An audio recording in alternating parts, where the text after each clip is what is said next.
Bonjour et bienvenue sur jcompris.com pour un exercice très classique sur les fonctions affines. On vous donne une fonction affine f qui vérifie ces deux conditions et on vous demande de trouver l'expression de f.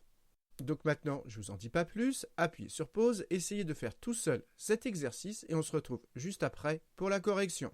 Donc allons-y, corrigeons cet exercice. On a une fonction affine qui s'appelle f et qui vérifie ces deux conditions. Et on nous demande de trouver l'expression de f.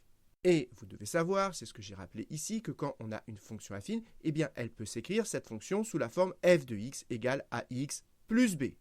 Donc la question c'est de savoir combien valent a et b. Et pour calculer a, vous avez une formule que je vous ai remis ici, c'est ce qu'on appelle le taux d'accroissement. Donc allons-y, appliquons cette formule. Donc il nous faut f de x2 et f de x1. Eh bien c'est exactement ce qu'on a ici. Ça, c'est ce qu'on va appeler f de x1. On pourrait faire l'inverse. Et ça, c'est ce qu'on va appeler f de x2. Mais j'insiste, on aurait pu très bien appeler ça f de x2 et ça f de x1. C'est comme on veut. Donc allons-y, appliquons la formule. Donc a, c'est égal à f de x2. F de x2, c'est f de 3. Moins f de x1. F de x1, c'est f de moins 1 divisé par x2 moins x1. x2, c'est ce qui est à l'intérieur de f, donc c'est 3. Moins x1, x1, c'est ce qui est à l'intérieur de f, et donc c'est moins 1. Donc faites attention, c'est moins 1. Maintenant, il n'y a plus qu'à remplacer f de 3. F de 3, c'est moins 2.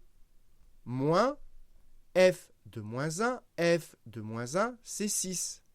Divisé par 3. Moins, on arrange, ça fait donc plus 1.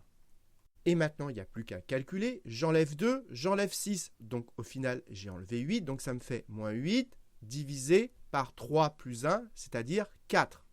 Et on peut encore arranger. 8 divisé par 4, ça fait 2. Il reste moins devant, donc ça fait moins 2. Donc ça veut dire que A vaut moins 2. Ici, A vaut moins 2.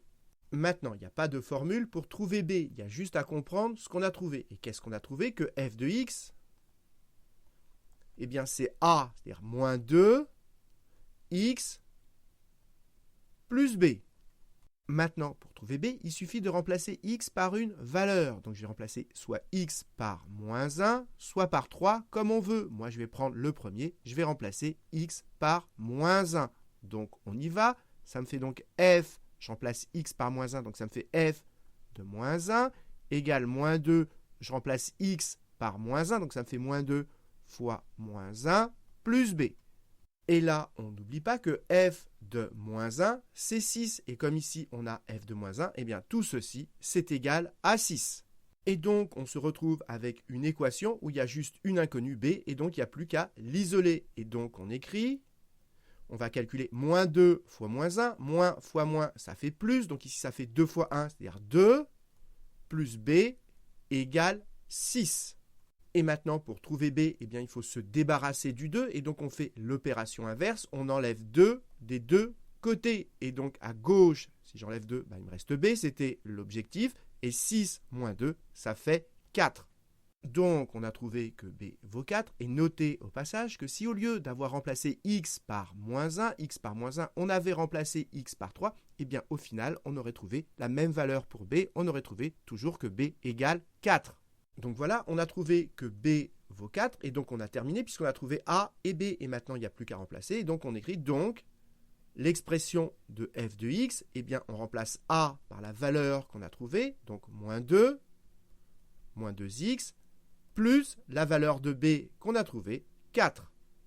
Et donc voilà, on a terminé puisque ici on a l'expression de notre fonction f.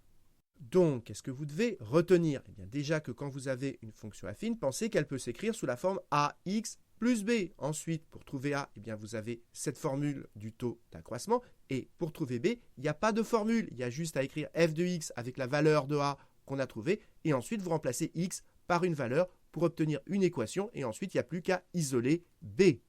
Donc voilà, j'espère que vous avez bien compris et comme d'habitude, si vous avez apprécié cette vidéo, n'hésitez pas à la partager et à la liker.